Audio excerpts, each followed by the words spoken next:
An ka foli ni tanu bɛ Planet Sport TV Mali filɛbaa bɛɛ lajɛlen a mana kɛ diɲɛ fan o fan fɛ i n'a fɔ laadalako la an bɛ kuma an ka équipe kan des fois ka se ka équipe découverte kɛ walasa minnu bɛ Mali balontan kanu u ka se k'a dɔn o la bi an ka maa welelen o ye Guidarsi ye donc FC Guidars olu de kɛla Bamako champion saison 2020-2021 o kɛnɛ kan Guidarsi yɛrɛ mun de don ni u ka laɲini ye mun ye ni u ye saison min kɛ donc n'u ka degeli karamɔgɔ an n'ale bɛna baro kɛ o kan donc a b'a présenter a b'a tɔgɔ n'a jamu fɔ après an bɛ ɲininkali daminɛ a la donc o de bɛ bi k'a lase aw ma Gindo i ni ɲankuma. Nba somɔgɔw don. Baasi tɛ yen nɔ. Nba. Ayiwa an bɛ se k'i tɔgɔ ni jamu dɔn réellement ne kɔni b'i dɔn kosɛbɛ nka a bɛ se ka kɛ mɔgɔ caman bɛ k'an lajɛ olu t'i dɔn n'a sɔrɔ n'a ma k'i ma basi i b'i présenter ani ka rôle ye mun ye Guidarsi kɔnɔna la ka se k'o ɲɛfɔ. Ne ye Useni Gindo ye n ye Guidarsi fondateur dɔ ye Guidarsi n tɔgɔ dara ne de la c'est Gindo Arsenal parce que a daminɛ an tun b'a fɔ Arsenal Gindo denmisɛnninw b'a fɔ o bɛ Gindo ka Arsenal la Arsenal Gindo o de kɛra Guidarsi ye awɔ. Très bien, donc à définition Arsenal Gindo de. O de. D'accord. Maintenant ɲinan an bɛ se k'a fɔ a ye saison ɲumanba de kɛ ka d'a kan an ka daminɛ yan'an ka se Caridas ma jɛkulu kɔnɔna la fɔlɔ a y'aw ka jɛkulu kɔnɔna jɔyɔrɔ fɔlɔ sɔrɔ n'a fɔra e ka kuma a ka saison yɛrɛ kan i bɛ se ka jaabi jumɛn di? An ko an bɛ kuma yanni n ka kuma fɔlɔ an lamɛnbagaw ni an filɛbagaw n bɛ n ka foli lase u ma n jɛɲɔgɔnw n bɛ n ka foli lase u ma aw bɛ Guidarsi min mɛn o Guidarsi in bi a fanga ka bon ka tɛmɛ mɔgɔw bɛ min dɔn kan parce que mɔgɔ bɛ kɔfɛ minnu fanga ka bon kosɛbɛ et que Guidarsi bi en toute honnêteté n b'a fɔ aw ye tiɲɛ yɛrɛ la mɔgɔbaw b'a kɔfɛ a club in n tɛ se ka a bɛɛ walawala k'a fɔ n bɛ yɔrɔ min na nka a taara ka tɛmɛ mɔgɔw bɛ Gindo Arsenal min dɔn kan. E yɛrɛ bolo o sababu in bɔla mun na aw ka baara ɲuman walima le fait que denmisɛnnin talentueux ka ca kɔnɔ a sababu bɔra o de la? Bon a kɛra d'abord fɛn min ye a ko in kɛra diya n ye de kama a diyara n ye de ni tubabukan na u b'a fɔ ko passion de kɛra la a passion de kɛra n na balontan diya plaisir de kɛra n na o y'a motif fɔlɔ ye a filanan bɛn min bi Guidarsi kɔnɔna na o fana y'a filanan ye a sabanan cɛsiri min b'an fan fɛ o de y'a to Guidarsi kɛra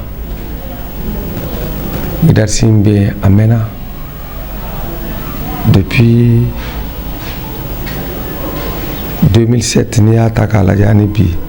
a ka ca an bɛ informeliya la denmisɛnninw bɛna ka tɛmɛ n filɛ ka fɛn minnu citer aw ye n ko sababu n filɛ ka sababu minnu fɔ aw ye olu de kɛra o faralen ɲɔgɔn kan o de nana ni Guidarsi yɛrɛ ye ka kɛ société dɔ ye société ba ye ni an y'an ka baara k'o kɔnɔ cɛsiri in kɔnɔ baara de k'o kɔnɔ an bɛ baara de kɛ ka baara de kɛ fo n'an sera bi ma. n'o b'a bɔ yen nɔ yalima balontanako la a ka balontannaw bɛ bɔ min jɔn m'u dilan? Bon an ka balontannaw dilanyɔrɔ ka ca Guidarsi yɛrɛ centre b'a bolo an b'a dilan i filɛ ekɔliso min na yan o bɛ dilan yan wa a caman fana bɛ bɔ tɔw cɛ ka yɔrɔ la parce que n'a ka jɛɲɔgɔnya baara o tɛ bi ye et puis a walawalali ninnu bɛ man di n ye kosɛbɛ caman bɛ bɔ yen n'an nana saison kɔnɔna la saison 2020-2021 ɲalima baara daminɛ la e ye mun de fɔ denmisɛnninw ye ka d'a kan i ka discours la chaque fois i bɛ kuma min fɔ i b'a kɛ de telle sorte que pression tigɛ denmisɛnninw kan parce que e b'a fɔ de juste aw bɛna ka ballon ta ka mɔgɔw la nisɔndiya i bɛ se ka mun fɔ i ka saison na. bon ne b'a fɔ denmisɛnninw de ye a filɛ nin ye yan nin club in créera a ma dabɔ an ka taa coupe du Mali ta wa ou bien an ka taa championnat ta ou bien autre chose club in d'abord centre dɔrɔn de tun a kɛra club ye a dabɔra de aw ka se ka kɛnɛw de sɔrɔ min b'a to aw b'a yira mɔgɔw la que aw bɛ baara min na baara niveau b'a la valeur b'a la parce que nin baara in bɛ ka kɛ an ka ala deli t'a ye k'aw ka balontan ka da yan dɔrɔn parce que bɛɛ b'a dɔn yan sɔrɔ ka dɔgɔn balontan na komi an b'a fɛ balontan ka k'aw ka baara de baara min b'a to aw bɛ se k'aw ka diɲɛlatigɛ dilan n'o ye ka aw bangebagaw dɛmɛ n'o ye donc fo ka kɛ kɔfɛ donc maa min b'a fɛ ka taa kɔfɛ aw ye kɛnɛ sɔrɔ kɛnɛ min b'a to aw bɛ se ka aw ni tɔw comparer ɲɔgɔn na a y'a essayer ka ballon tan ka ɲɛ n'aw bɛ se ka différence créer cogo o cogo k'a ɲɛ aw b'a kɛ nka fɛn o fɛn min bɛ n bolo n'u sera ballon tan ye i mana wagati mana dɔgɔya e ma cogo o cogo an bɛ wagati o wagati min sɔrɔ i bɛ don i bɛ ka ballon tan n'i ye wagati min sɔrɔ a yira k'a fɔ i ye mɔgɔ ye i ye mɔgɔ ladamulen ye a yira k'i ye mɔgɔ ye i ye mɔgɔ lafaamuyalen ye aw b'a yira mɔgɔ la k'aw ka kalan ye min y'aw ka baara in ye ballon tan ye k'aw bɛ se o la aw b'o dɔn voilà ne ka discours ye o de ye denmisɛnninw ma bon donc n batira n gagnera ne ka sira t'o la dɛ n'aw ye match tan ka ɲɛ ne b'o de ye wa match diyara cogo o cogo maa min kɔrɔfɔra match kɔfɛ ko fɛn dɔ y'i jɛ a tigilamɔgɔ kana dimi parce que en tant ta tiɲɛ di a fɛ victoire di a fɛ ka ɲina an ka baara kun kɔ voilà o ye anw kɔni ka taabolo de ye voilà ne ni denmisɛnninw cɛ an bɛ ten de. Maintenant au qualifié ka taa Caridas là vous avez fait presque un parcours sans faute en match de poule là a un maximum de points sur au kɔnɔna la maintenant c'est le Caridas là et laɲini jumɛn k'u fɛ parce que i ka discours fɔlɔ la i ma monté i n'a fɔ ka kɛ Bamako champion i m'o kuma fɔ dɛ. bon n ka discours la ma deli ka Bamako champion ko kuma fɔ ma deli ka première division ko kuma fɔ hali bi n tɛna première division ko kuma f'i ye parce que ne ka ambition t'o ye ne ka ambition n ye min f'i ye sisan n filɛ ka na min f'i ye o y'o de ye denmisɛnninw ka se k'u ka talent falen u ka se ka u yɛrɛ comparer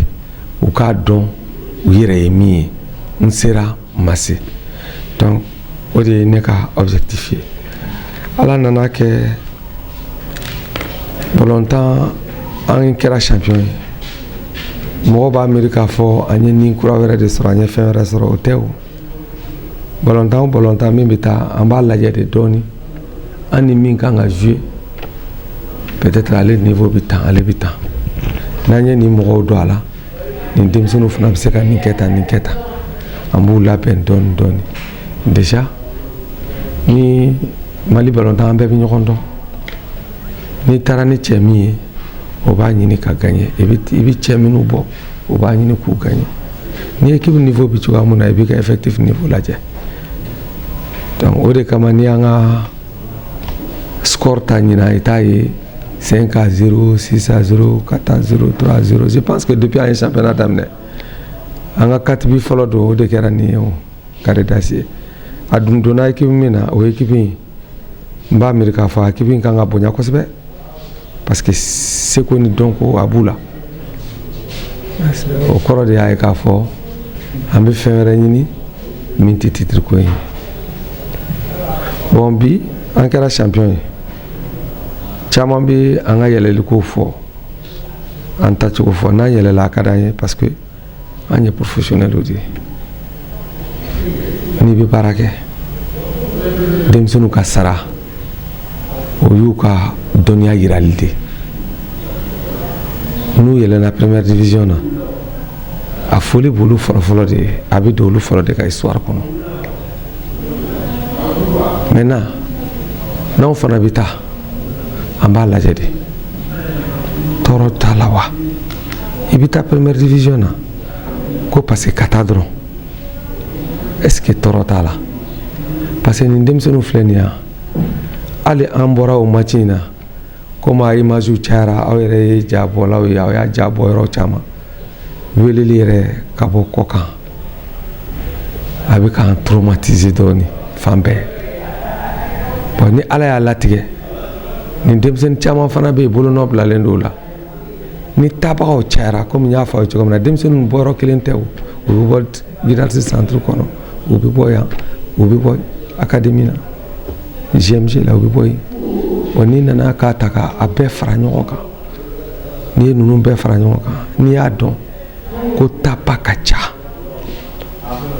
que san wɛrɛ ani minnu b'an kɔfɛ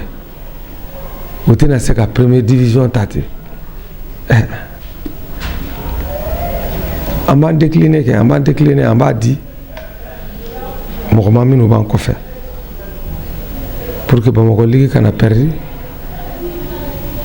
An yɛlɛla an jiginna nafa t'a la a ma dabɔ o kama nka n'anw ye jateminɛ kɛ komi n y'a fɔ cogoya min na mɔgɔw bɛ dibi kɔnɔ nin Guidars ko in na min ka bɔ n hakili ma parce que Guidars tɛ kuma Guidars bɛ baara de kɛ an tɛ kuma n'an ye hakili jagabɔ n'an y'a ye k'a fɔ que vraiment an bɛ se ka taa parce que ni wagati dira an ma an bɛ se ka joueur dilanlen caman b'an bolo an bɛ se k'u labɛn u ka première division ta i bɛ nin effectif fɛn o fɛn min jouera peut-être a bɛ taa denmisɛnnin 40 hakɛ la n'an y'a fara ɲɔgɔn kan minnu jouera a 40 bɛɛ i b'o bɔ yen i bɛ na ni dɔ wɛrɛ ye an bɛ se ka dɔ wɛrɛ labɛn ka na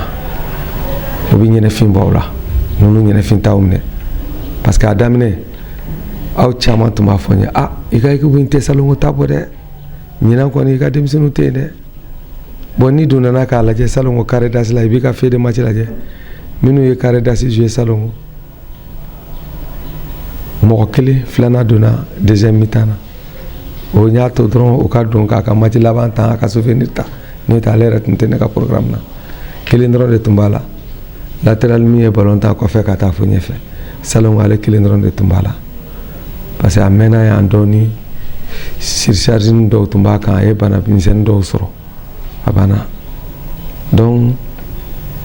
ni an y'a dɔn k'a fɔ temps bɛ yen min b'a to an bɛ se ka denmisɛnnin dɔw labɛn ka première division affronter an bɛ taa wa a ka d'an ye ka taa fana voilà. N'i ka kuma résumé jusque là i bɛ kuma fɛn fɛn fɔ non seulement sincèrement non mais i b'a yira fɛnɛ i ka kuma kɔnɔna la k'a fɔ a ka objectif prioritaire tɛ monter ligue in na n'est-ce pas? Oui o kɔni o fɔlen don n bɛ ka kuma min fɔ politique ko kuma tɛ non politique ko kuma tɛ tiɲɛ de bɛ ka f'i ye an ka objectif tɛ monter ye n dun delila k'a fɔ aw ye fana n ko an ka objectif tɛ monter mais ni Ala Taala ye monter in d'an ma an b'a minɛ ni bolo fila ye an t'a bila ka bin fiyewu an t'a fɛ ka yɛlɛ ka mɔgɔ jigiya tiɲɛ n'an y'a dɔn n'an ye yɛlɛna a bɛna girinya denmisɛnninw ma minnu bɛ to yan n'a bɛna giri u ma wa ni saison bɛna daminɛ waati min na a temps ka teli n'an ɲɛ b'a la k'a fɔ a daminɛ bɛna gɛlɛya u ma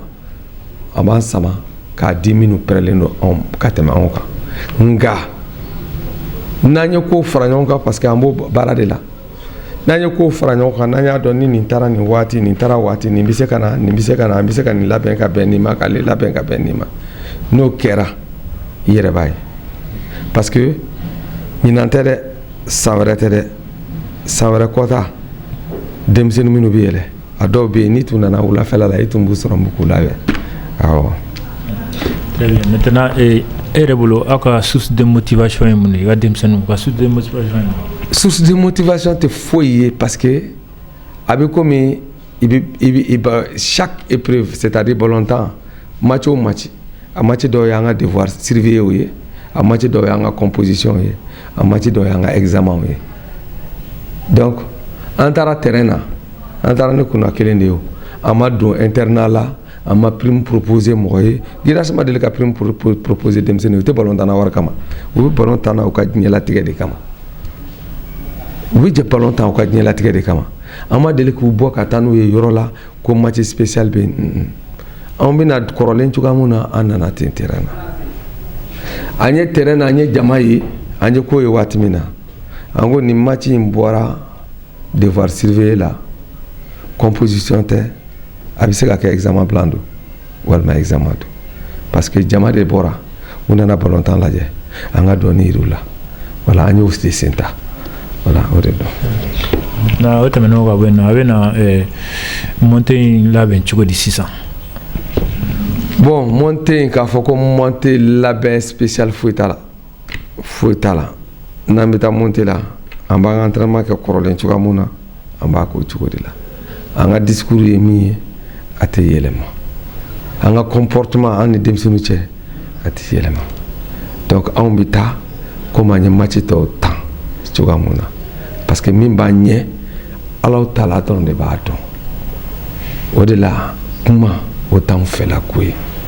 kewale en bodi donc kama nanye mi soro anye amiseka minke ko kumbe kanga la nyinu sabati ambode ke nan sigla kana Bamako ama presque salon équipe mun ñongon sur Caridas la kelen dron ne falena mais Erebolo mun est différencié créé cette année. Bon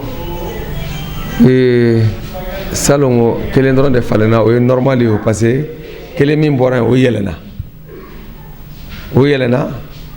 dore nana ni a sega salon e ba soro do mi yelena na tunte 3e place la avec 4e place ñona.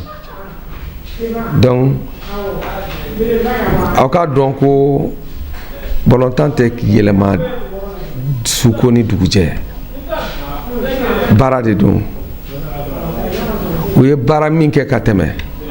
sangele sanfla cheni kagele bi ali nanye gidar sista kadi mo ma minu nan kuntlena te kelen doni ubi famille soroye vous permettez au cas c'est kasuruja alhal nous masekake maintenant ni bara de dabla là ça on peut avancer et que vous bitiki en tant que barabe minu bi boduguma ka yele sans fait a lu fana fo au cas patience soro bon peut-être Mali ere longtemps ere ni ka fien afien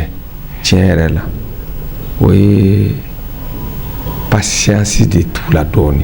be korotale no nga ke fendoy be korotale nga ko do créer alors que anga para be reposer lendo mayadika evita soro dem sunu be obina parce que obi fendo de nyini obi no majiki kono somo bu accompagner de kono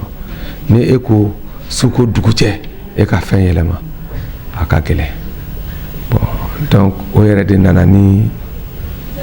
anga faiblesse chama be nta fe ka olu évoquer ni ala ala tige domina anga boroke bi hakilna ta fa kama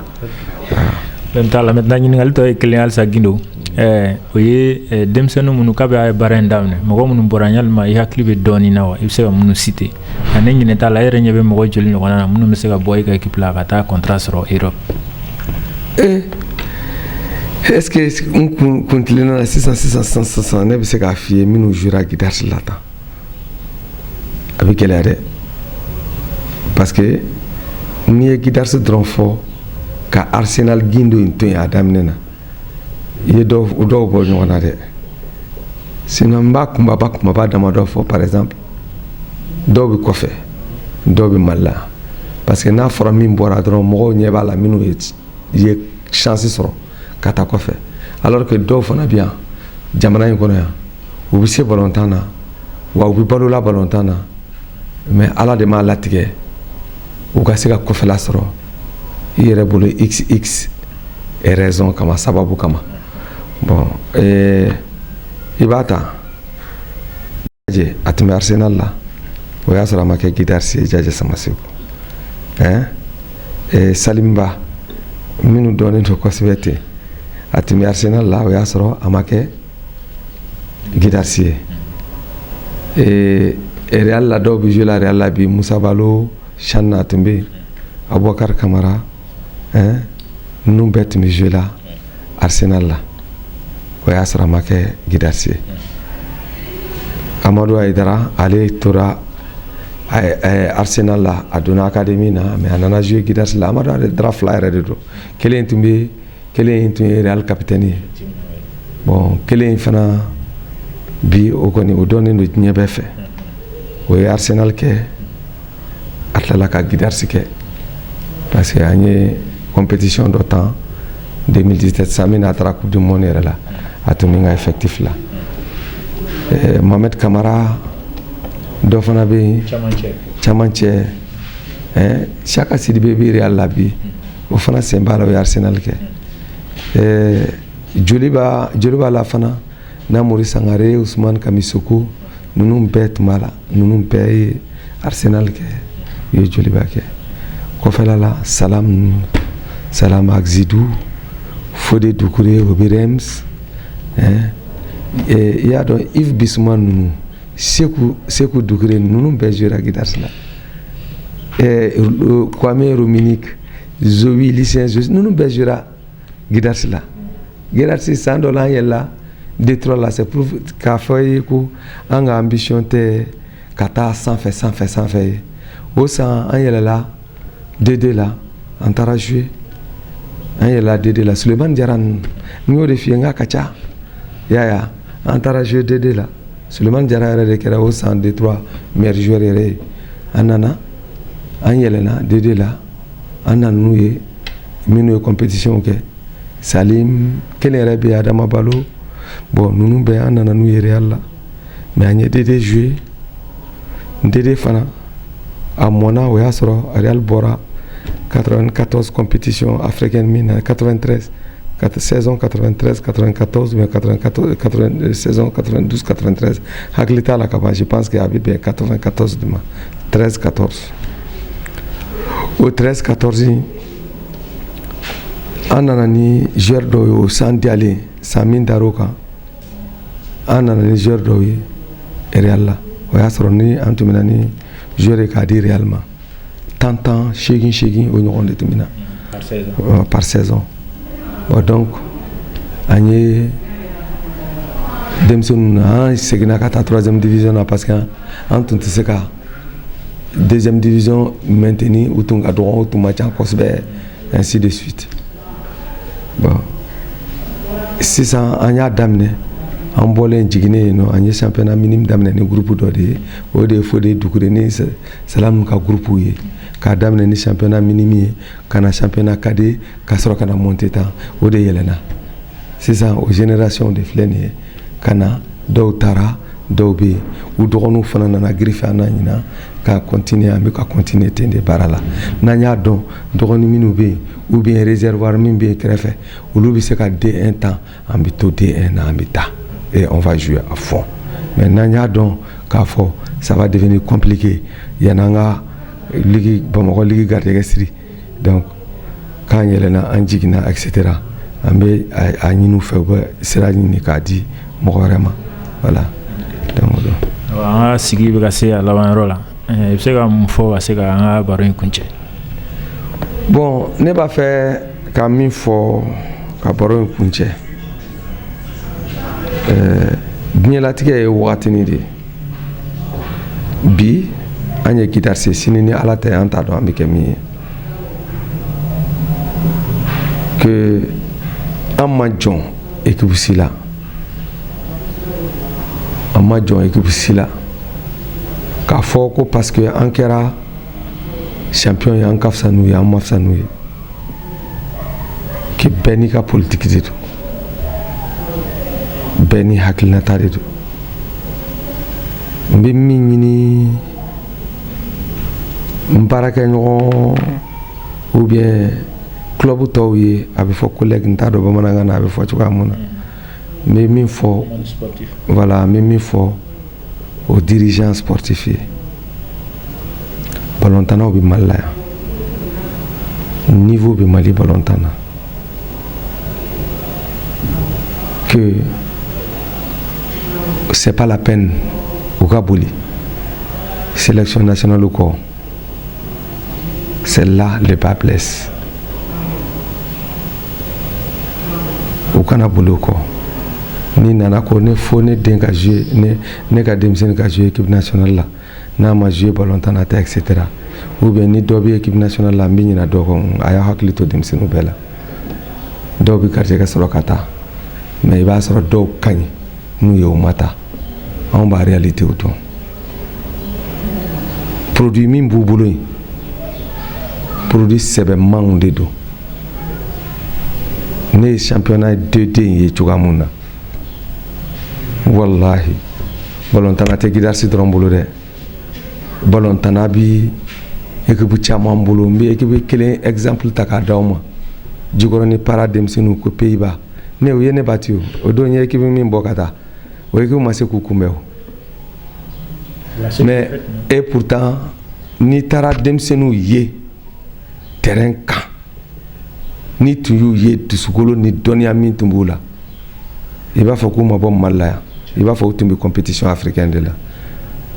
Donc an bɛɛ ka baara kɛ, an ka da denmisɛnninw na dɔrɔn, bɛɛ ka laɲini bɛ sabati, o denmisɛnninw ka laɲini bɛ sabati, anw ta fana bɛ sabati. Franchement o ladilikan tun bɛ n bolo n k'a di n baarakɛɲɔgɔnw ma. Maintenant n'i ye foli de don, n bɛ denmisɛnninw fɔlɔ de fo, o n'u somɔgɔw. San in kɔrɔ somɔgɔw tun dalen don, tiɲɛ do koyi. San in kɔrɔ aw tun bɛ cɛkɔrɔba dɔw ye, wa aw bɛ musokɔrɔba dɔw ye, u taara u denw de lajɛ.